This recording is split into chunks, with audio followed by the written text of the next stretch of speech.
Hello, Shri Swami Samarth. तर मला आली होती हाफ के-जी रसमलाई केकची ऑर्डर आणि केकची ऑर्डर आली आणि नेमकी लाईट गेली. तर मी तुम्हाला सांगितलं होतं की हाताने क्रीम कशी फेटायची. तुम्ही बघताय की मी हातानेच क्रीम फेटते आहे. होती पटकन, पण हात खूप दुखून येतो कारण सवय नसते आपल्याला.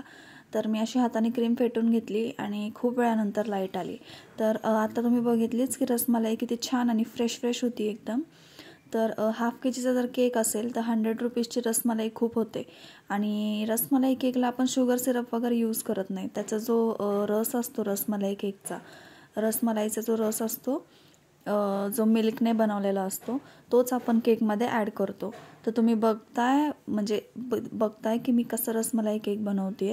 ह्याला बिलकुल शुगर सिरप हा प्रकार यूजच नसतो करायचा. ह्याचा जो ज्यूस असतो त्या ज्यूसमध्येच हा केक बनवायचा. कारण काय होतं, त्या ज्यूसमुळेच केकमध्ये पूर्ण फ्लेवर उतरतो.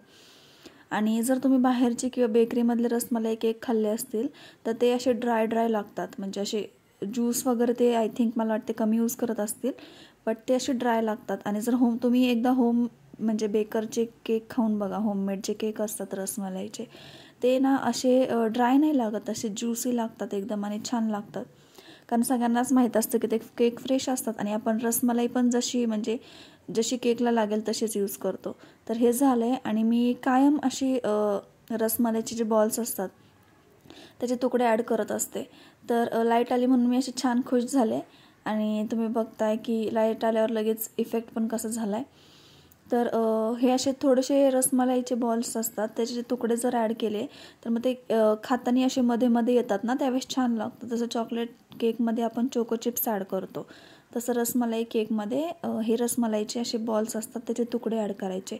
त्याच्या आधी ज्यूस काढून घ्यायचा सगळा त्या बॉल्समधला आणि मग ते त्याचं क्रश करून मग ते मध्ये ॲड करायचं. मी हातानेच क्रश केला होता. तर खूप छान झाला होता हा रसमलाई केक. आणि हे कस्टमर असं आहे की ह्या कस्टमरला क्रीम जास्त आवडत नाही, बट रसमलाईला डिझाईन तरी कशी करायची ना विदाऊट क्रीमची.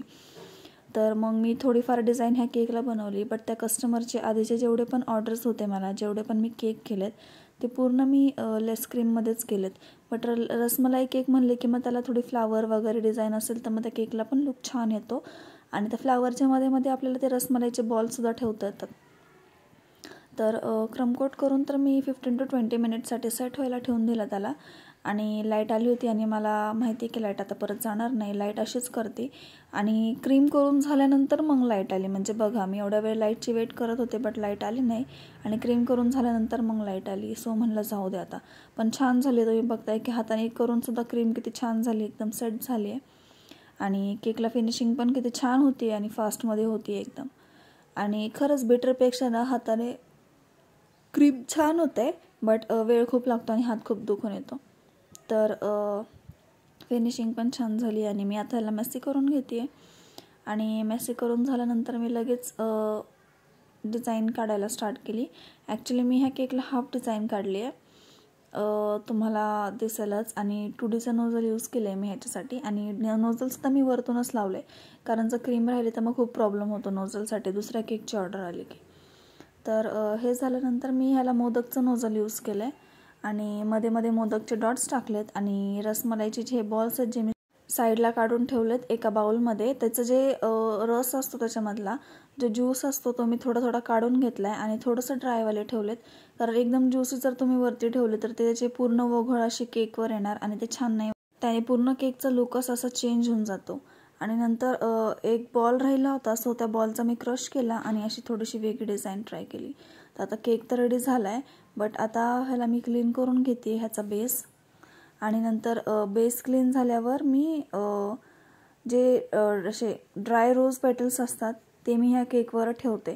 तुम्ही बघालच हे कसं ठेवते, कारण रसमलाई केक मोस्टली ते रोज पेटल्स आणि पिस्ता जो असतो, पिस्ता वगैरे असं यूज करतात. पण माझ्याकडे पिस्ता अवेलेबल नव्हता, सो मी रोज पेटल्सच यूज केले. फक्त मी डेकोरेशनला जास्त मटेरियल यूज करत नाही, कारण ह्या कस्टमरला जास्त काही आवडत नाही. त्यांना म्हणजे बेस जास्त हवा असतो फक्त केकसाठी. आणि रसमलाईचे बॉल्स तुम्ही बघताय भरपूर होते. तर मी हे असे थोडेसे रोज पेटल्स आणून ठेवलेत आणि हे जास्त करून फक्त म्हणजे रसमलाई केकसाठीच यूज होतात. ह्याचे छोटे तुकडे केले मी आणि मग नंतर ते असे छान असे केकवर मॅनेज केले. तर ते प्लेटमध्येच काढायचे होते मला, बट म्हणलं जाऊ दे, जास्त ठेवायचे नाही आहेत आपल्याला, त्याच्यामुळं मग मी त्या बॅगमधूनच काढून असे एक एक एक एक तुकडे करून ठेवत होते. कारण जास्ती जर मोठे ठेवले असतं मग केकचा पण लुक छान नसता आला आणि थोडासा बिघडला पण असतं, छान नसतं वाटलं ते. सो मी असे हळूहळू पेटल्स ठेवून घेतले. आणि उद्यापासून पण म्हणजे आजचा पण व्लॉग तुम्हाला आवडलाच रसमलाई केकचा, आणि उद्यापासून पण खूप छान छान असे व्लॉग्स येणार आहेत. तर तुम्ही अजून चॅनलला सबस्क्राईब नसेल केलं तर प्लीज सबस्क्राईब करून ठेवा आणि नक्कीच बेल आयकॉनवर सुद्धा क्लिक करून ठेवा. अशाच भरपूर व्हिडिओजसाठी म्हणजे सबस्क्राईब करून ठेवा, म्हणजे भरपूर न्यू व्हिडिओज येत राहतील आणि खरंच खूप छान छान व्हिडिओज येणार आहेत. तर तुम्हाला हा केक कसा वाटला मला नक्कीच कमेंट करून सांगा आणि असंच सपोर्ट करत राहा. व्लॉग्स तर आहेत भरपूर, अशी मी डेअरिंग पण करते आहे आणि एवढा वेळ म्हणजे असं शूट करून परत केक करायचं तर हे म्हणजे असं होत नाही, म्हणजे सगळंच ॲडजस्ट करावं लागतं. तर प्लीज सबस्क्राईब करून ठेवा चॅनलला. आणि हा आहे रसमलाई केकचा फायनल लुक. तुम्ही बघताय केक किती छान झाला आहे आणि एकदम टेस्टी दिसतोय. कस्टमरलाही खूप आवडला आहे. तुम्हालाही आवडला असेल तर नक्कीच सांगा. थँक्यू.